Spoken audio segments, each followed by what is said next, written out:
राधे राधे दोस्तों, आप सभी का स्वागत है आपके अपने चैनल व्रत पूजन और कहानियां में। मैं आज आपको कार्तिक माह में सुनी जाने वाली कार्तिक की कहानी सुनाने वाली हूँ।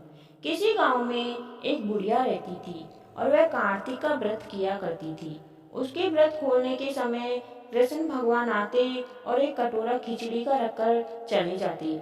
बुढ़िया के पड़ोस में एक औरत रहती थी। वह हर रोज यह देखकर उससे ईर्ष्या करती कि उसका कोई नहीं है, फिर भी उसे खाने के लिए खिचड़ी मिल ही जाती है।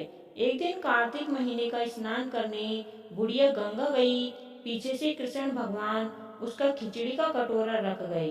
पड़ोसन ने जब खिचड़ी का कटोरा रखा देखा कि बुढ़िया नहीं है, तब वह कटोरा उठाकर घर के पिछवाड़े में फेंक आई। कार्तिक स्नान के बाद बुढ़िया घर आई तो उसे खिचड़ी का कटोरा नहीं मिला और वह भूखी ही रह गई। बार बार एक ही बात कहती कि कहाँ गई मेरी खिचड़ी और कहाँ गया मेरा खिचड़ी का कटोरा।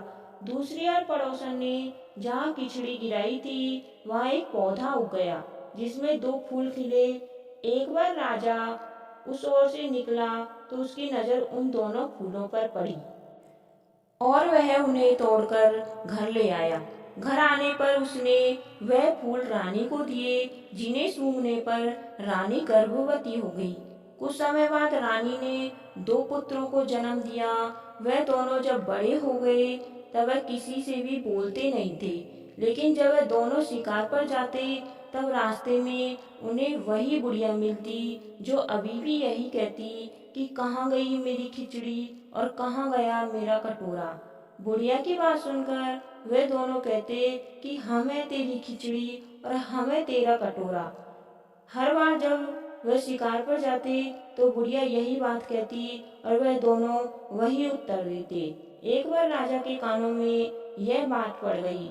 उसे आश्चर्य हुआ कि दोनों लड़के किसी से नहीं बोलते, तब यह बुढ़िया ये कैसी बात करते हैं।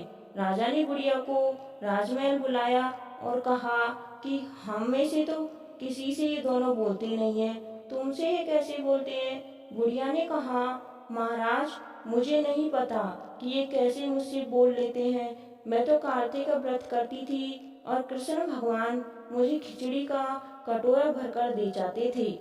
एक दिन मैं स्नान करके वापस आई तो मुझे वह खिचड़ी नहीं मिली। जब मैं कहने लगी कि कहाँ गई मेरी खिचड़ी और कहाँ गया मेरा कटोरा, तब इन दोनों लड़कों ने कहा कि तुम्हारी पड़ोसन ने तुम्हारी खिचड़ी फेंक दी थी तो उसमें दो फूल बन गए थे।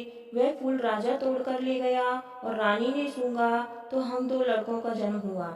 हमें भगवान ने ही तुम्हारे लिए भेजा है। सारी बात सुनकर राजा ने बुढ़िया को महल में ही रहने को कहा।